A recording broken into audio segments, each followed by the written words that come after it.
جتنے بھی انبیاء گزرے ہیں قرآن مجید میں ان کا خلیفہ جو ہے وہ اللہ کی مرضی سے چنا جاتا ہے. اس کے بارے میں آپ کا کیا موقف ہے؟ اس کا میں جواب دوں گا تو پلانٹ ارتھ سے باہر جائے گا چھکا ماریں. جب نبوت ختم سب کچھ ختم. کون سا خلیفہ؟ جو حضرت ابوبکر عمر عثمان و علی ہیں یہ خلیفۃ رسول وہ والے خلیفہ نہیں ہیں جو انبیاء کے خلفاء ہوتے تھے. اگر حضرت امیر حمزہ زندہ ہوتے تو پہلا خلیفہ انہوں نے بننا تھا. حضرت عمر کو جناب علی کا داماد کہا جاتا ہے. تب میاں بیوی راضی کیا کرے گا قاضی؟ چھوڑیں یار یہ غیر علمی باتیں ہیں. حضرت ابوبکر کو لے کر حضرت عمر اور جو وہ اپنی خلافت کا سلسلہ چلانے کے لیے اتنے پریشان نظر آتے ہیں، جبکہ جناب رسول خدا اتنا سلسلہ جناب آدم سے شروع ہوا رسول اللہ تک آیا، وہ اپنا خلیفہ ہی نہیں چھوڑ کے گئے، عوام منتخب کر رہے ہیں ان کا خلیفہ مشورے کے ساتھ. اور جتنے بھی انبیاء گزرے ہیں قرآن مجید میں وہ ان کا خلیفہ جو ہے وہ اللہ کی مرضی سے چنا جاتا ہے. جناب موسیٰ علیہ السلام کا خلیفہ، جناب زکریا علیہ السلام رو کے دعا کر رہے ہیں کہ مجھے ڈر ہے اپنے بھائیوں کا، کوئی میرا جو ولی ہے وہ مجھے دے دیں. تو اس کے بارے میں آپ کا کیا موقف ہے؟ اس کا میں جواب دوں گا تو پلانٹ ارتھ سے باہر جائے گا چھکا ماریں. مجھے بتائیں رسول اللہ سے پہلے خاتم النبیین آیا کون ہے؟ جب نبوت ختم سب کچھ ختم. کون سا خلیفہ؟ کسی کی اہلیت ہے کہ وہ رسول اللہ کی پوسٹ کو سنبھالے ختم نبوت کے بعد؟ ختم نبوت کا مطلب کیا ہے؟ اب اللہ نے زمین میں کسی سے بات نہیں کرنی تو کس کی جرأت ہے کہ نبی کی سیٹ پہ بیٹھے آ کے، اور وہ غیر نبی ہو؟ نبی کی سیٹ صرف نبی سنبھال سکتا ہے، اور سب سے بڑا نبی خاتم النبیین اس کی سیٹ غیر نبی کیسے سنبھال سکتا تھا؟ یہ مثالیں جب دیتے اب آپ اس سمجھے. داؤد کا خلیفہ سلیمان ہو سکتا تھا نا. داؤد علیہ السلام خاتم النبیین نہیں ہے اور ان کا بیٹا پیغمبر ہے، ختم نبوت نہیں ہوئی تو پیغمبر کا خلیفہ پیغمبر. آپ پہلے مجھے یہ مثال دیں کہ انسانی تاریخ میں نبی نے غیر نبی کو کبھی خلیفہ کیا ہو. اس کی تو مثال ہی کوئی نہیں موجود. تو اب آپ کیوں ڈیمانڈ کر رہے ہیں کہ ابوبکر اور علی خلیفہ ہوں؟ کہ نبی نے اپنے خون سے خلیفہ چنا نا. نہیں وہ بات آئے گی، میں پہلے آپ کو مثال ختم کر رہا ہوں. یہ مثالیں انبیاء کی دیتے ہیں. نبیوں کے بعد نبوت کا سلسلہ جاری تھا تو نبی کا خلیفہ نبی ہوتا تھا. پہلے کوئی تاریخ انسانی میں یہ ثابت کرے کہ نبی نے غیر نبی کو کبھی خلیفہ بنایا ہو. کیا علی نبی ہے؟ اس میں تو بس شاکی کوئی نہیں. تو پھر آپ ان کو کس نے خلیفہ تو رسول بنانا چاہتے ہیں؟ نبی علیہ السلام کا خلیفہ وہ ہوگا جو نبی ہو، کم از کم نبی ہو. اور میں اس سے اگلی بات کرتا ہوں، وہ کم از کم نبی ہو اور سیکنڈ ٹو پرافٹ ہو. یعنی حضرت ابراہیم اگر اس کے لیول کا کوئی بندہ ہوتا نا تو میں مانتا کہ وہ حضور کا خلیفہ ہوتا. لیکن ختم نبوت کے بعد کس طرح آپ کسی انسان کو، لہذا وہ مثال دینا، آپ اس مقدمے کو سمجھیں. یہ سب سے بڑا فراڈ ہے جو یہ لوگ کر رہے ہیں غالی شیعہ، کہ وہ مثالیں دیتے ہیں پرانی. یہ اس طریقے سے نہیں ہوتا، دودھ اور چونا برابر نہیں ہو جاتا. جب نبی کا خلیفہ کبھی غیر نبی ہوا ہی نہیں ہے تو آپ کس طرح غیر نبی کو خلیفہ مان رہے ہیں؟ جبکہ ختم نبوت ہو چکی ہے. ختم نبوت کا مطلب یہ ہے جو مولا علی نے کہا آسمان کا زمین سے رشتہ منقطع. ناج البلاغہ میں جو مولا علی نے رسول اللہ کی میت پہ خطبہ دیا ہے کہ یا رسول اللہ آپ کی موت باقی نبیوں والی نہیں ہے، اب آسمان کا زمین سے رشتہ منقطع ہو گیا. مولا علی خود مان رہے ہیں کہ اب یہ کام ختم ہو چکا ہے. جب کام ختم ہو گیا تو خلافت کی ضرورت نہیں ہے. اچھا اب خلیفہ، پھر اگر نبی کا کوئی خلیفہ اس طرح کا روحانی ہونا چاہیے تو وہ خلیفہ پھر ایسا ہونا چاہیے جس سے ہم استفادہ کر سکیں، میں بھی استفادہ کر سکوں. تو لائیں کدھر ہے وہ خلیفہ؟ علم میں جناب امیر کا، جناب امیر کے سامنے موجود نہیں نا. علم میں، جناب شجاعت میں، میری بات سنیں، بہادری میں، جنگ میں، آپ جتنے بھی اصحاب سرکار یہ ساری باتیں آپ کی درست تھیں نبی علیہ السلام کی وفات کے وقت. میں آج پوچھ رہا ہوں کہ بین نبی علیہ السلام کے خلیفہ سے ملنا ہے، کدھر ہے وہ؟ اگر آپ کہتے ہیں وہ قبر میں ہے تو میں کہوں گا وہ اگر قبر میں ہے تو میں رسول اللہ کی قبر پہ کیوں نہ جاؤں؟ میں نے اس کی قبر پہ جا کے کیا کرنا ہے؟ تو جو بخاری میں حدیث ہے، نہیں وہ بعد میں آگا، پہلے آپ ڈاکٹرن کلیئر کرتے جائیں کہ مجھے تو اس خلیفہ کا فائدہ ہے کہ جو مجھے کہے کہ میں حضور کا ساتھی ہوں، یہ حضور سے میں نے سنا ہے تو یہ لو علی یہ نوٹس بنا لو. مجھے اس طرح بھی بتانے والے 1300 سال پہلے قبروں میں جا چکے، اس کا مطلب ہے نبی کا کوئی خلیفہ نہیں ہے. لیکن میں آپ کو بتاتا ہوں نبی کا خلیفہ آج بھی موجود ہے، قرآن. یہ قیامت تک نہیں ختم ہوگا. تو نبی علیہ السلام کا خلیفہ ہے قرآن. جو حضرت ابوبکر عمر عثمان و علی ہیں یہ خلیفۃ الرسول وہ والے خلیفہ نہیں ہیں جو انبیاء کے خلفاء ہوتے تھے. یہ خلیفۃ الرسول ہیں صحابہ کے اجماع کے ساتھ آپ کے نظام حکومت کو بعد میں چلانے کے لیے. دین جو ہے وہ مکمل ہو چکا اور اس میں یہ خلفاء بھی جو دینی فیصلہ کریں گے وہ قرآن و سنت میں پیش ہوگا. اور یہ قرآن میں لکھا ہوا ہے جہاں سے آپ لوگ ایک ٹکڑا اٹھاتے ہیں وَأُولِي الْأَمْرِ مِنْكُمْ وَأُولِي الْأَمْرِ مِنْكُمْ، آگے بھی ٹرو نا، فَإِن تَنَازَعْتُمْ فِي شَيْءٍ فَرُدُّوهُ إِلَى اللَّهِ وَالرَّسُولِ. اولو الامر کہتے ہیں نا مولا علی کو، اولو الامر کہتے ہیں سنی ابو بکر کو. تو آگے کیوں آیا ہے کہ جب جھگڑا ہو جائے تو اللہ رسول سے فیصلہ کرواؤ؟ اس کا مطلب ہے کہ اولو الامر اس قابل نہیں ہے کہ وہ اللہ رسول کا سکسیسر ہو سکے اس اعتبار سے کہ وہ 100% کریکٹ ہو. کہا کہ جب تمہارا امیر سے جھگڑا ہو تو تم نے قرآن اور سنت سے فیصلہ کروانا. اگر قرآن و سنت کا خلیفہ ابو بکر عمر عثمان و علی تھے تو فیصلہ پھر قرآن و سنت سے کیوں کروا رہے ہیں؟ اس کا مطلب ہے ان سے اختلاف بھی آپ کر سکتے ہیں. لوگوں نے کیا ہے, حضرت علی سے بھی اختلاف کیا ہے, حضرت ابو بکر سے بھی کیا ہے, عمر سے بھی کیا ہے. ختم نبوت وہ ٹائٹل ہے جس نے وہ ساری ایگزامپلز ختم کر دی جو پہلے تھیں کہ نبیوں کے خلیفہ نبی ہوتے تھے. بھئی نبی الاسلام کو تو اللہ نے ختم نبوت کے ساتھ یہی کہا ہے نا, ما کان محمد ابا احد من رجالکم, محمد تو مردوں میں سے کسی کے باپ نہیں ہے بلکہ وہ تو خاتم النبی. اس کا مطلب کیا ہے کہ کوئی بھی حضور کی اولاد میں سے مرد نہیں بنے گا کیونکہ وہ خاتم النبیین ہے. یہ بھی مطلب ہے اس کا. تو دوسری جگہ پہ قرآن یہ بھی تو فرماتا ہے نا کہ حسن حسین ان کے بیٹے ہیں. نہیں, قرآن نہیں فرماتا, حدیثوں میں. ہاں جی وہ بیٹے ہیں نا, لیکن وہ بیٹے اس سینس میں کہ غیر پیغمبر ہے نا, پیغمبر تو نہیں ہے نا, ختم نبوت ہو چکی ہے. اس فرق کو آپ سمجھیں.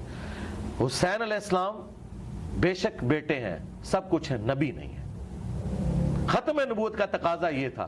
اچھا میں آپ سے پوچھتا ہوں, حسین علیہ السلام سے تو زیادہ حقدار نبی الاسلام کی اپنی اولاد ہے, ابراہیم بن محمد. تو ان کی تو ڈیتھ ہوگی نا. ڈیتھ کیوں ہوئی ہے؟ وہ قرآن میں ہے نا, ما کان محمد ابا احد من رجالکم ولکن رسول اللہ و خاتم النبیین. ختم نبوت کا تقاضا یہ تھا. اچھا میں تو یہ سمجھتا ہوں کہ اگر حضرت امیر حمزہ زندہ ہوتے تو پہلا خلیفہ انہوں نے بننا تھا,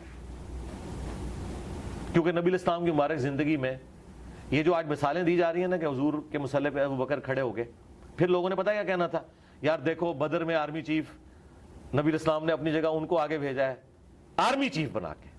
مولا علی آگے ضرور گئے لیکن آرمی چیف کے طور پہ نہیں, آرمی چیف کے طور پر امیر حمزہ, بدر میں بھی احد کے اندر بھی. تو لوگوں نے سیدھا سیدھا کہنا تھا کہ نبی الاسلام کے سکسیسر امیر حمزہ ہے, خاندان قریش میں سے بھی ہیں, بنو ہاشم میں سے ہیں, ان کو چونا جائے, یہ ہو جانا تھا.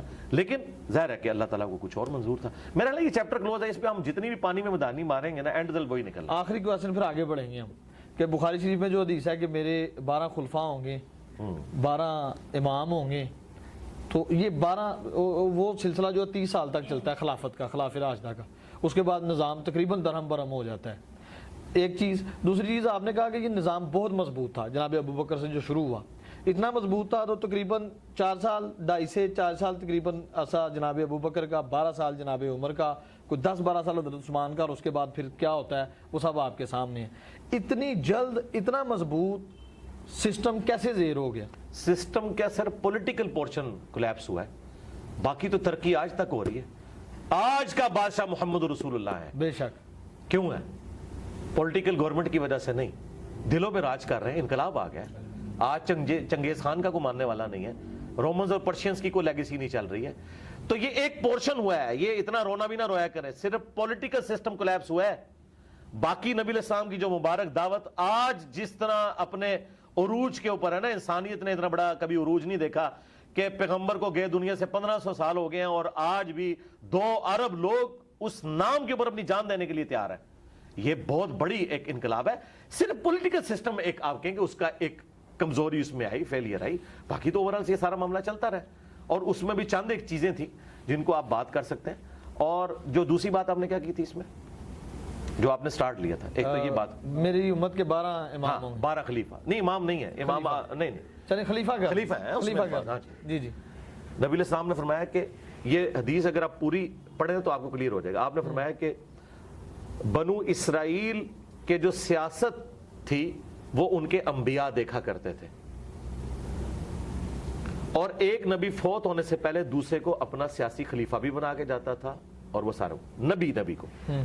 میری امت میں یہ نہیں ہوگا. اس میں اب وہ والی بات میری سپورٹ ہوگی کہ نبی الاسلام کا سکسیسر کوئی نہیں ہوگا. آپ نے فرمایا کہ میری امت میں ایسا نہیں ہوگا, کوئی ختم نبوت ہو چکی ہے. البتہ خلیفہ ہوں گے اور بہت زیادہ ہوں گے, وہ چلتے رہے. اب یہاں پہ خلیفہ ان معنوں میں نہیں کہ آپ خلیفہ راشد کے معنوں میں, خلیفہ سے مراد ہے حاکم وقت, آپ اسے ملک کہہ لیں, بادشاہ کہہ لیں, ان معنوں میں. اس میں یہ اپنی یعنی اس اصطلاح کے معنوں میں نہیں, لغت کے معنوں میں ہو رہا ہے. وہ جو آپ خلفۂ راشدین 30 سال ہے نا, وہ اپنی اصطلاح میں جو اصل خلیفہ ہونا چاہیے آئیڈیلی وہ 30 سال کی خلافت ہے. اس کے بعد جو خلافت ہے وہ ملوکیت ہے. آپ اسے خلیفہ, تو میں نے کہا تھا آپ عمران خان نواز شریف کو بھی اگر آپ خلیفہ کہہ لیں, پرائم منسٹر کے معنوں میں 12 ہائی لائٹ کی, وہ 12. نبی علیہ السلام فرمایا کہ 12 خلفات, وہ حدیث جو اس کے ساتھ آپ اس کو جوڑیں، نبی علیہ السلام فرمایا کہ 12 خلفاء تک اسلام کا جو یہ والا ایک سسٹم ہے یہ غالب رہے گا، اور وہ 12 کے 12 قریش میں ہوں گے۔ ان 12 کو نبی علیہ السلام نے خلیفہ راشد نہیں کہا، وہاں 12 خلفاء کا ذکر ہے۔ ٹھیک، تو اگر آپ اس کی کیلکولیشن کریں تو اس وقت تک اسلام کا جو ایک ایکسپینشن والا معاملہ تھا وہ بڑا تیزی سے ہوا۔ جس طرح آپ 3 یا 4 پیڈل مارے نا تو تھوڑی دور تک سائیکل چلتی ہے نا، بالکل جو ایسے۔ 30 سال کی محنت تھی نا وہ 130 سال تک نکال گئی، یعنی ان کے ادوار کے اندر وہ معاملہ چلتا رہے گا۔ اگرچہ ہمارا پولیٹیکل سسٹم کولیپس کیا، پھر بھی مسلمانوں کے جو فتوحات کا سلسلہ ہے وہ جاری رہا۔ اللہ تعالیٰ نے وہ ظاہر اپنے دین کو ایکسپینڈ تو کرنا تھا نا، رومنز کے ساتھ جنگیں رہیں اور آگے معاملات چلتے رہے، کرتے کرتے مسلمان اسپین تک بھی پہنچ گئے، یورپ، بلکہ وہ ایک صرف جنگ ہار گئے تھے فرانس والی، ادروائز تو یورپ بھی پورا مسلمانوں کے پاس آ گیا تھا۔ تو یہ سارے کا سارا معاملہ چلتا رہا۔ تو ان معنوں میں یہ ایک تشریح ہے، اس میں ان خلفاء کی تعریف نہیں ہے بلکہ ان کے دور کی تعریف ہے کہ ان کے دور تک اسلام کا غلبہ رہے گا، کیونکہ دوسری جگہ آ گیا کہ 30 سال تک خلافت راشدہ، اس کے بعد کاٹ کھانے والی ملوکیت۔ وہ خلافت ہے لیکن ملوکیت والی خلافت ہے۔ دوسرا، حافظ ابن کثیر، ابن تیمیہ اور باقی لوگ اس طرف بھی گئے ہیں کہ یہ 12 خلفاء کنزیکٹیو نہیں ہوں گے، 5 تو کنزیکٹیو آگے، ابو بکر، عمر، عثمان، علی، حسن ابن علی، چھٹے عمر بن عبدالعزیز ہیں، اور پھر قیامت تک کچھ خلفاء آئیں گے اور آخری امام محمد مہدی ہوں گے۔ یہ بھی تشریح اہل سنت کے ہاں چل رہی ہے، یعنی میں نے نہیں کی ہے، یہ حافظ ابن کثیر نے لکھی ہے۔ اچھا، ایک تشریح یہ کی گئی۔ اب شیعہ جو اس کو 12 امام کہتے ہیں، تو پھر اگر 12 امام والی بات مانی جائے تو 12 اماموں میں سے حکومت تو صرف 2 اماموں کو ملی ہے، مولا علی کو اور مولا حسن کو، باقی تو سارے امام خلیفہ بن نہیں سکے، قید کر دیے گئے، کر دیا۔ اچھا، اور نبی علیہ السلام حکومت کے پوائنٹ آف ویو سے خلافت کا ذکر کر رہے تھے یا ملوکیت کا ذکر کر رہے تھے یا حکومت کا، تو لہٰذا جو شیعہ نے یہ 12 اماموں والا کنسیپٹ 12 خلفاء سے نکالا ہے، یہ بالکل فراڈ نکالا ہے، بالکل نہیں نکلتا، یہ بالکل چیز ہی کچھ اور تھی۔ اچھا، اور سنیوں میں سے ناسبیوں نے ان سے 12 خلفاء کی جو فضیلت ثابت کی، یہ بھی دھوکہ دیا، کیونکہ 12 خلفاء کے اس دور تک کی بات کی ہے، ان 12 خلیفوں کی تعریف نہیں کی حضور نے، تعریف کی ہے خلافت راشدہ کی۔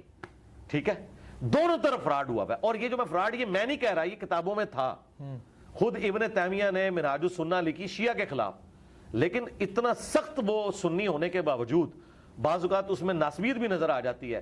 اس نے کہا بھی یزید اور اس کا باپ، ہم انہیں مسلمانوں کا بادشاہ مانتے ہیں، خلیفہ راشد نہیں مانتے، حالانکہ وہ شیعہ کے خلاف کتاب لکھ رہا ہے لیکن یہ مان رہا ہے کہ یار ہم ان کو ویسا نہیں مانتے جیسا کہ آپ کہہ رہے ہیں۔ یہ 12 خلفاء والا جو ناسبیوں نے رزلٹ نکالا وہ بھی ردی کی ٹوکری میں ہے، جھوٹ بول رہے ہیں، فٹ نہیں بیٹھتا، تطبیق ہی نہیں ہوتی۔ دوسری طرف 30 سال تک خلافت، پھر کاٹ کھانے والی ملوکیت، اس کا کیا کریں گے؟ جو میں آپ کو تشریح کر کے بتا رہا ہوں یہ علماء نے، محدثین نے لکھی ہے، اور یہی اس کی بیسٹ تشریح بنتی ہے۔ اور شیعہ نے جو یہ فراڈ نکالا کہ اسے 12 امام ثابت ہے، تو بھئی وہ تو خلفاء تھے، خلفاء جو ہیں وہ حکومت سنبھالتے ہیں، تو حکومت تو صرف مولا علی کو ملی ہے اور امام حسن کو بھی 6 مہینے، باقی 10 تو سارے کے سارے خلفاء کے ہاتھوں شہید ہوئے ہیں، تو حکومت تو نہیں ہے، لہٰذا ان کی بھی بات پوری نہیں ہوتی ہے، اور آخری خلیفہ جو ہے اسے جا کے حکومت ملے گی، تو پھر 3 خلیفوں کو ملی، باقیوں کو نہیں ملی، تو خلافت والے معنوں میں پھر یہ چیز نہیں ہے، امامت والا معاملہ۔ لہٰذا یہ معاملہ جو ہم بتا رہے ہیں آپ کو موقف، یہی موقف اہل سنت کے جن محدثین کا یہ موقف ہے، یہی حق پر مبنی ہے، یہ تمام روایتوں کو سیٹسفائی کرتا ہے، اور ہمارے استاد مولانا اسحاق صاحب کا یہی موقف تھا۔ میں نے ان سے جو 1-to-1 کوسچن آنسر سیشن کیا، اس میں انہوں نے یہی جملے بولے کہ بھئی علی بیٹا پھر ان 12، میں شیعہ حضرات سے بھی کہتا ہوں کہ 12 اماموں کو حکومتیں تو کوئی نہیں ملی۔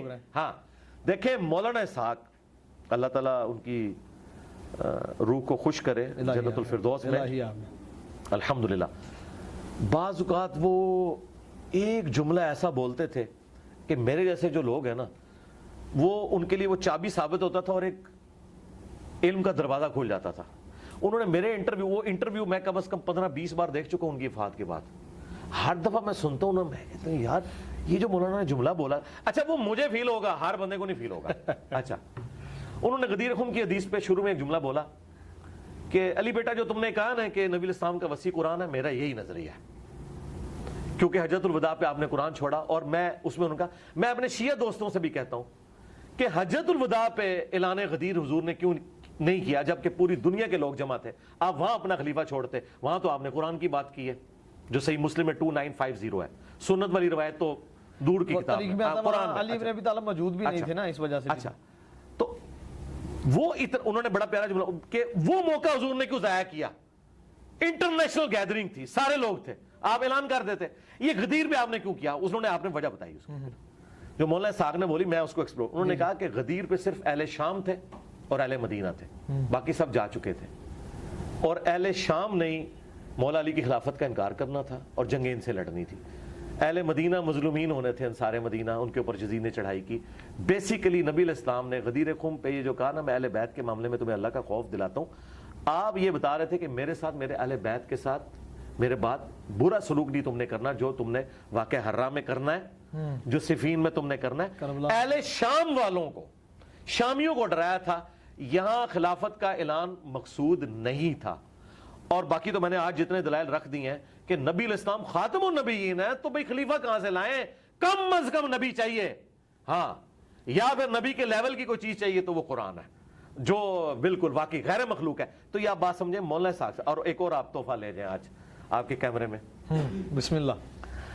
دیکھیں شیعہ نے اتنا بڑا ہنگامہ کھڑا کیا کہ آیت مباہلہ کے موقع پر نبی علیہ السلام اپنی باقی بیٹیوں کو کیوں نہیں لے کے آئے, اس سے انہوں نے باقی بیٹیوں کا انکار کیا. حالانکہ آج کا سب سے بڑا غالی شیعہ یاسر الحبیب, جو حضرت عائشہ کے اوپر قنوت نازلہ پڑھتا ہے نعوذ باللہ, اتنا غالی خبیث رافضی ہونے کے باوجود وہ کہتا ہے کہ جی بیٹیاں 4 ہی تھیں, وہ بھی مانتا ہے. یہ تاریخ میں ہے. اچھا دیکھیں, نہیں میں دیکھیں شیعہ میں اتنے ہارڈ لائنر جو حضرت ابوبکر عمر عثمان کو منافق کہیں, وہ بھی کہیں نہیں بیٹیاں 4 ہیں, تو اس کا مطلب ہے یہ بات تگڑی ہے. یہ میں شیعہ کے لیے بات کر. اچھا, اب یہ مذاق اڑانے والی بات ہے, کیا وہ باقی 3 بیٹیاں اس وقت زندہ تھی مبالغے کے وقت؟ نہیں, وہ تو اس سے پہلے فوت ہو چکی تھی, تو قبر سے نکال کے تو نہیں لانا تھا نبی علیہ السلام نے. تو یہ اعتراض کتنا باطل ہے. اب یہ جگہ جگہ جو یہ اعتراض کرتے ہیں, تو شیعہ علماء دوسری تو کہتے ہیں ہم تاریخ کے بڑے ماسٹر ہیں, ہمیں پتہ ہے کہ جی غدیر خم 18 ذوالحجہ کو ہوئی اور فلانی چیز فلانی تاریخ میں ہوئی. ایون انہوں نے آج تک تاریخیں ساری یاد رکھی ہوئی ہیں. ٹھیک ہے جی, 8 شوال کو جو ہے وہ بقیہ غرقت قبرستان کو گرا دیا گیا, اتنا کچھ انہوں نے یاد رکھا ہوا ہے. یہ ان کو تاریخ بھول جاتی ہے صرف سنیوں کو نیچا کرنے کے لیے. باقی 3 بیٹیاں کتنے سن, باقی او بھائی فوت ہو گئی سن, کوڑ مار دے ہو, جھوٹ بول دے ہو, تو یہ آپ جھوٹا الزام لگا رہے ہیں, فوت ہو گئی ہیں, تو پھر یہ الزام بنتا ہی نہیں. اچھا, مولانا اسحاق نے ایک پھکا اس میں دیا. انہوں نے کہا کہ وہ بیٹیاں تو ہوگی تھی فوت, اور تم کہتے ہو کہ اہل بیت صرف یہ 5 بندے ہیں, نبی علیہ السلام کے ساتھ 4. کون سے؟ حسن, حسین, علی, فاطمہ اور سیدہ فاطمہ سلام اللہ علیہا. اگر تمہاری یہ لاجک ہم مان لیں تو علی کی ایک اور بیٹی بھی تھی اس وقت, کون سی؟ زینب, حضرت زینب. ان کو مباہلے میں کیوں نہیں لائے؟ کیا اہل بیت سے خارج کر دیا؟ یہ پھکا ہے, پلانٹ ارتھ سے باہر پھینکا چھکا مولانا اسحاق نے. اگر زینب مباہلے میں نہیں آئی, حضرت علی کی بیٹی, حسن و حسین کی بہن, تو کیا وہ اہل بیت سے خارج ہو گئی ہیں؟ حالانکہ تھیں, قبر سے نہیں نکالنا. استنباط حدیث قصاص سے بھی تو کیا جا سکتا ہے. سرکار چھوڑے, بات آگے چلے گی نا, بات آگے چلے گی, وہ مل رہی ہے نا اس کے اور ساتھ. سرکار بات کوئی اور ہو رہی ہے. بات یہ ہو رہی ہے کہ حسن و حسین کے بہن بھائی اہل بیت ہیں کہ نہیں, پہلے یہ بتائیں. جو عقیدہ تواریخ میں ملتا ہے اہل بیت کے بارے میں, وہ 12 امام ہیں. تو پھر تو میں کہتا ہوں, تو میرا تو خیال ہے پھر اہل بیت کے ساتھ یہ دشمنی ہے کہ مولا علی کی بیٹی جس نے یزید کے دربار میں اپنے بھائی حسین کا مقدمہ لڑا, اپنے باپ کا مقدمہ لڑا, اگر وہ اہل بیت نہیں ہے تو تہاڈے جڑے پوڈری تے چرسی درباراں تے بیٹھے ہوئے اہل بیت بنے تے ایک دو اہل بیت ہو گئے نے جڑے آدھے نہیں ہے امتی تے اسی اہل بیت ہاں. تو بھائی یہ بات ہے, یہ بات نہ کرے, آپ بھی گنہگار نہ ہو جائیے گا اللہ کے حضور, پکڑے نہ, لا حول ولا قوت الا باللہ. تو حضرت علی کی ساری اولاد جو فاطمہ سے ہیں وہ سب اہل البیت ہیں, چاہے وہ جناب محسن ہو چھوٹی عمر میں جو شہید ہو گئے, اہل سنت کے ہاں بھی وہ ہیں, لیکن وہ والا واقعہ نہیں جو یہ کہتے ہیں. بالکل. حسن و حسین بھی, اور ان کے ساتھ ان کی سسٹر زینب. زینب اس وقت 1.5-2 سال کی تھیں جب مباہلہ ہوا ہے, اور ان کو اٹھا کے جانا کوئی مسئلہ نہیں تھا. اور بڑی حیران کن بات ہے کہ فاطمہ سلام اللہ علیہا انہیں گھر کسی کے پاس چھوڑ کے آئی ہوں گی, لے کے ساتھ جانا کمفرٹیبل تھا. اور میں کہتا ہوں شکر ہے گھر چھوڑ گئی ہیں. آج ہم ان کو گھیچے سے پکڑ سکتے ہیں کہ بتاؤ اگر اس طرح تم نے اہل بیت سے لوگوں کو خارج کرنا ہے تو زینب بنت علی کیا اہل بیت سے خارج ہیں؟ جو زینب بنت رسول اللہ کو تم اہل البیت سے خارج کرتے ہو تو یہ ظلم نہ کرو. البتہ یہ بات درست ہے کہ باقی 3 بیٹیوں سے نبی علیہ السلام کی اولاد نہیں چلی, اولاد یہیں سے چلی ہے, آل محمد یہیں ہے. لیکن ہر بات یہ مولانا اسحاق صاحب نے ایک پھکا دیا تھا, میں نے آپ کو بتایا بعض کا وہ اتنی بڑی یعنی پھکا دیتے تھے جس کا جواب ہی ممکن نہیں. بخاری و مسلم میں بلکہ آپ نے کہا تھا میں ختم کروں گا, آگے چلوں گا, آپ آگے چلیے. میں حدیث پہ آ گیا ہوں نا آگے کہ صحیح ستہ میں امام حسین علیہ السلام کے قاتلان سے بھی احادیث لی جاتی ہیں, اور جبکہ اہل بیت کو دیکھیں, یہ امام حسن کو, امام حسین کو, جناب علی بن ابی طالب کو, جن کے بارے میں رسول فرماتے ہیں کہ میں علم کا شہر ہوں, یہ علم کا دروازہ ہے, ان سے احادیث بہت کم لی جاتی ہیں. جبکہ امام باقر, امام جعفر صادق سے بھی بہت کم لی جاتی ہیں. حضرت ابو ہریرہ رضی اللہ تعالیٰ عنہ خیبر کے وقت مسلمان ہوئے, ان سے 5500 یا 55,000 تقریباً اس طرح سے نہیں 55,000 نہیں 5500 مشکل سے ہیں. ہاں, اور دوسری بات یہ ہے کہ مجھے بتائیں کہ ابو ہریرہ کہاں سے قاتلان اہل بیت ہو گئے؟ میں یہ نہیں کہا, تو آپ نے 4-5 باتیں مکس کر دی ہیں نا, تو آپ سٹیپ بائی یہ کویشچن اگلا تھا. ہاں, پہلی بات ہے قاتلان جو اہل بیت ہیں یا جو ناسبی ہیں, ان سے اگر کوئی روایتیں لی ہیں اہل سنت کے اماموں نے تو وہ تائید میں لی ہیں, اور ساتھ ان کا سٹیٹس بھی بتایا.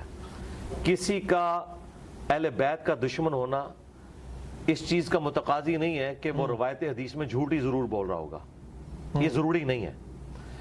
اسی طریقے سے دوسری طرف آپ یہ کیوں بھول جاتے ہیں کہ امام بخاری نے کم از کم 100 ایسے راویوں سے احادیث لی ہیں جو شیعہ تھے, وہاں کیوں نہیں اعتراض کرتے؟ وہاں اگر ہم اعتراض کریں کہ امام بخاری نے شیعہ سے لے لی, اس لیے کہ وہ سمجھتے تھے کہ ان کا عقیدہ اپنی جگہ لیکن روایت حدیث میں وہ سچے ہیں. آپ وہ روایت پہ بحث کر سکتے ہیں کہ یہ فلاں روایت فلاں ناسبی سے لی تھی اور دیکھو اس سے غلط عقیدہ نکل رہا ہے, اس پہ آپ بحث کر سکتے ہیں. یہ جن لوگوں کو رافضی یا ناسبی کہہ رہے ہوتے ہیں, ہم انہی لوگوں سے دوسرے لوگوں کی شان میں حدیثیں ثابت کر دیتے ہیں. مثلا سنی امام زہری کو کہتے ہیں کہ یہ شیعہ تھا, اور بعض جو غالی شیعہ ہیں وہ کہتے ہیں یہ سنی تھا, اور جو درمیان میں کہتے ہیں اس کی زندگی کے 2 پیریڈ ہیں, کیونکہ دونوں طرف روایتیں ملتی ہیں. وہ حضرت علی کے حق میں بھی بولتا ہے اور حضرت ابوبکر کے حق میں بھی بولتا ہے. تو بات یہ کہ اس طرح جب دونوں طرف, میری کوئی ویڈیو لگا لے جنگ صفین پہ تو اسے لگے گا یہ کوئی شیعہ ہے, ٹھیک ہے نا, آپ کو کہا بھی جاتا رہا, تو مجھے کوئی فرق نہیں, مجھے سب کچھ کہا جاتا ہے اللہ کے فضل سے, کوئی فرق نہیں ہے. امام شافعی کو بھی کہا گیا. حضرت عمر کو جناب علی کا داماد کہا جاتا ہے. جی بالکل ٹھیک ہے, یہ تو ثابت ہے, شیعہ کی کتابوں سے ثابت ہے. کیسے کہ ام کلثوم ان کے عقد میں تھی, شیعہ کی کتابوں سے ثابت ہے, اور بڑے سخت الفاظ میں وہ تو بلکہ تعویل کرتے ہیں کہ یہ زبردستی معاملہ ہوا تھا. یہ وہ نہیں, میں نے اہل سنت کی کتاب میں بذات خود ان گناہگار آنکھوں سے پڑھا کہ حضرت عباس جناب رسول خدا کے چچا رضی اللہ تعالیٰ عنہ, انہوں نے فرمایا کہ علی آپ مان جائیں, آپ کو پتہ ہے کہ عمر کتنے سخت ہیں. جی ہم ان روایتوں کو بالکل غلط کہتے ہیں, ہم ان روایتوں کو صحیح مان. دیکھیں اس طرح کی روایتیں اہل سنت کے ہاں بھی آئی ہوئی ہیں جو گھڑی گئی ہیں. جو ایگریڈ اپون چیز ہے وہ یہی ہے جو صحیح بخاری میں ملتا ہے کہ ام کلثوم سیدنا عمر کی بیوی تھی, اور حضرت علی سے جو رشتہ مانگا تھا وہ اہل البیت سے اپنی نسبت بنانے کی وجہ سے مانگا گیا تھا, یہ زبردستی نہیں ہے. مجھے بتائیں حضرت عمر فاروق رضی اللہ تعالیٰ عنہ نے تو وہ سٹیٹس انجوائے کیا ہے کہ اوپر خدا اور نیچے عمر تھے, تو ان کے لیے گن پوائنٹ پہ یہ حرکت کرنا اور پھر اہل بیت کے ساتھ کرنا کہ مسلمانوں کی گالیاں کھائیں, یہ کون بیوقوفی کرے گا؟ یہ ایسی بات کی فٹنگ نہیں بیٹھتی. ایج ڈیفرنس جو وہ جناب ایج ڈیفرنس کوئی مسئلہ نہیں میرے بھائی, ایج ڈیفرنس کوئی مسئلہ نہیں, یہ آپ کے مسئلے ہیں. اگر عورت بالغہ ہو ایج ڈیفرنس کوئی نہیں ہے. مجھے بتائیں نبی علیہ السلام اور سیدہ عائشہ کا ایج ڈیفرنس نہیں ہے؟ اہل سنت میں ان کی 7 سال تقریباً عمر بتاتے ہیں. شیعہ کتنی بتا دیتے ہیں؟ 17 بتاتے ہیں. 17 سال بتاتے ہیں. 17 تو 17 اور 52 میں آپ کو فرق نہیں نظر آئے گا؟ 17 30 51 ہوتا ہے. بالغ تو ہوں گے نا. اور نہیں سرکار, بالغ تو وہاں بھی ہے نا. ہم تو کہتے ہیں عرب میں 9 سال کی بچی بالغ ہو جاتی تھی, یہ تو ایک پورشن ہے نا. غیر مسلم کہتے ہیں کہ ایک ڈیفرنس بہت ہے. تو 17 30 51. حضرت عائشہ جو ہیں وہ اپنی عمر میں سیدہ فاطمہ سے بھی چھوٹی تھی, تو اعتراض تو ابھی بھی اپنی جگہ موجود ہے. تو ہم اس کو اعتراض بنائیں گے؟ چھوڑیں یار, یہ غیر علمی باتیں ہیں. اگر نبی نے کسی عورت کو بیوی کے طور پر چوز کیا, ایک ڈیفرنس کتنا بھی ہے, اور وہ عورت راضی ہے, تو تیسرے بندے کو کیا تکلیف ہے؟ یہ آج کے دور کے مسئلے ہیں. یہ تب ہو جب کوئی زبردستی معاملہ ہو, پھر ہم کہیں گے. مجھے بتائیں یہ کون سا قاعدہ قانون ہے کہ مرد و عورت کی اتنی ایج ڈیفرنس, مثلا ہمارے پنجاب کے معاشرے میں کہتے ہیں جی 6-7 سال کا ڈیفرنس ہو. آج کل تو وہ ختم ہو چکا ہے, اب تو کلاس فیلو ہوتے ہیں, ایک عمر کے ہوتے ہیں. اب کدھر گیا وہ ڈیفرنس؟ بلکہ کئی تو عمر میں بڑی ہوتی ہیں 1-2 سال, اور یہ سارے معاملات ہوتے ہیں. اور پھر وہ اس کا اینڈ رزلٹ یہ ہوتا ہے کہ 10 سال کے بعد وہ بیوی ماں لگنا شروع ہو جاتی ہے، کیونکہ مرد تو اتنی جلدی بوڑھا نہیں ہوتا، پھر پرانے لوگوں کی ان کو بات یاد آتی ہے، نہیں 7-8 سال کا ڈفرنس ہونا چاہیے، یہ سارے کے سارے معاملات. تو مجھے بتائیں یہ ہر جگہ اپنی اپنی نارمز چل رہی ہیں. عرب کے ملکوں میں آج بھی کوئی معیوب نہیں سمجھا جاتا.